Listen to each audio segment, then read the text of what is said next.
Halo Sobat Napak Tilas, kali ini saya berada di salah satu situs di Kabupaten Cirebon. Kita akan coba explore ya bagaimana sejarah tentang masjid ini dan juga cerita-cerita tentang situs ini. Kita akan masuk ke dalam ya teman-teman.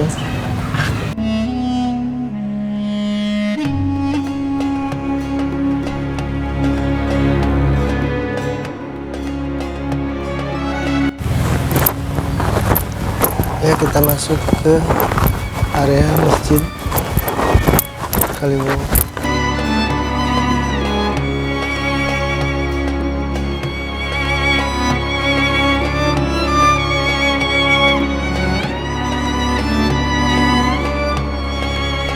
Oke teman-teman, saya udah berada di dalam Masjid Kaliwulu ya. Kita akan coba explore ya di Masjid Kaliwulu ini, sejarah, cerita maupun hal-hal yang berkaitan dengan pendiri dari Masjid Kaliwulu ini. Kebetulan saya ditemani pemandu saya yaitu Kang Jai, Mas Jai ya. Okay. Ya, kita akan coba simak penuturan beliau seperti apa sih cerita-cerita tentang Masjid Kaliwulu ini. Oke Kang, boleh diceritakan seperti apa sih sejarah atau cerita tentang Masjid Kaliwulu ini? Ya, jadi Kaliwulu itu berasal dari kata kali yang berarti sungai dan wulu yang berarti wudhu. Jadi Kaliwulu itu adalah sungai yang digunakan untuk tempat wudhu. Jadi ada sejarahnya ketika Syekh Syarif Hidayatullah dalam perjalanan menuju Galuh, beliau sempat singgah di satu tempat yang sekarang namanya Silintang, dan beliau berwudhu di situ, makanya disebut Kaliwulu. Dan asal muasal Masjid Kaliwulu ini berasalnya juga dari daerah Silintang itu, cuman kemudian dipindahkan dari daerah Silintang ke lokasi yang sekarang kita kenal sekarang, yaitu di Blok Kauman Desa Kaliwulu. Makanya konon katanya pondasi Masjid Kaliwulu ini masih tertinggal di Silintang. Jadi masjid utamanya yang ini itu bagian bawahnya itu langsung menyentuh tanah, tidak menggunakan pondasi.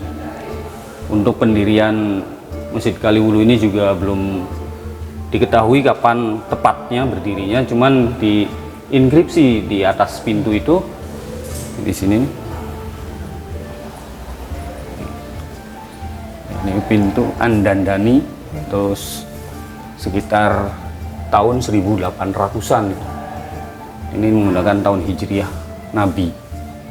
Dan Masjid Kaliwulu ini juga seperti khas masjid-masjid kuno yang ada di Cirebon, berbentuk limasan dengan 16 suku guru atau 16 tiang. Cuman untuk di Kaliwulu kita masuk di ruang utamanya.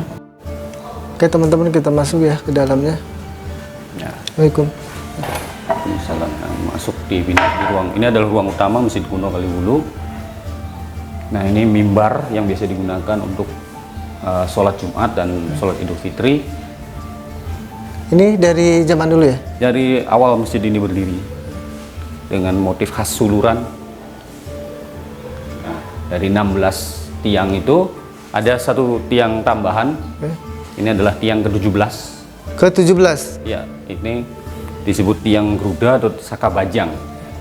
Nah, makanya simbol daripada 17 rakaat sholat sehari semalam. Makanya dari 16 suku guru ditambah satu tiang bajang atau Saka Bajang ini menjadi 17 tiang. Sama ini juga suluran. Nah, terus ini tulisan la ilaha illallah Muhammadur Rasulullah. Yes. Ini disebut juga kliwet atau simbol Satariyah. Jadi untuk melengkapi 17 tiang. Oke, yang ada 16. Nah, ditambah satu jadi 17. Nah, ini dari zaman masjid ini berdiri, ini sudah ada. Jadi sudah ada. Dibikin atau dibuat oleh pendiri Masjid Kaliwulu itu sendiri, yaitu dengan arsitek namanya Raden Sepat. Oh, Raden Sepat. Nah, dan ahli ukirnya itu Kinataguna atau Kinatagama. Ini ruang utamanya. Bawahnya ini langsung tanah ini tambahan juga nih. Nah, jadi karena kalau nggak dikasih ini tiang ini jadinya gantung. Iya, karena betul. tidak ada pondasi sih di sini. Ini belum ada perubahan, ini masih asli semua. Dan ini sistemnya kan knockdown. Oke. Nih, bongkar pasang. Cuman kunciannya itu kecil kayak bambu tuh di sini. Nih, bajian namanya. Nih, Bu, Oh ya. jadi ketika ini dicopot, tak, itu bisa dilepas ke sana. Semua kayu jati utuh, Satu pohon. satu pohon. Dari yang kecil sampai yang besar. Nih. Ini 4 guru utamanya sih 1, 2, 3, 4. Nah kalau ini khusus digunakan sholat Jumat dan sholat Idul Fitri yang depan nih.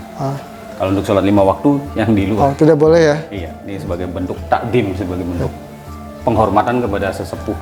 Kalau piring-piring ini mengikut di pola hias yang dicontohkan oleh Sunan Gunung Jati, yaitu menempelkan piring-piring peninggalan Cina. Ini semuanya peninggalan Cina yang dibawa oleh Putri Ongtin. Ini yang asli itu cuman ada beberapa doang sebenarnya. 1, 2, 3, 4, 5, 6, 7, 8, 9, 10, 11, 12, 13, 14, 15, 16, 17, 18, 20. Yang asli cuma 20. Nah ini juga bedug ini juga ada Peninggalan. dari zaman dulunya. Makanya udah bedugnya udah nggak. Iya, udah nggak bulat lagi. Iya. Ini yang aslinya di sini. Oh, oke. Ini juga kayu utuh segede ini. Wah, gede banget ya. Kayu jati. Kayu jati juga. Nah, kalau ini maksudnya adalah gapuranya adalah bentuk Semar Tinandu dengan stilasi sayap sebenarnya sih. Jadi ketika kita menghadap kepada Allah ya kita harus merendahkan hati supaya kita bisa melangit, istilahnya tuh gitu. Jadi untuk beribadah kepada Allah ya kita harus tadaru, harus merendahkan hati dan merendahkan diri serendah-rendahnya. Itu filosofinya itu. Makanya ketika masuk itu pasti dibuat pintunya tuh agak rendah. Maksudnya supaya kita tuh menunduk gitu. Makanya di samping kanan kiri juga ada pintu lagi yang lebih kecil gitu. Nah, kalau pintu depan ini sama pintu kecil itu dibukanya nanti ketika sholat Iya, sholat Jumat dan Idul Fitri dan udah ada. Nah, kalau tiang ini kenapa dikasih kain? Nah, kalau ini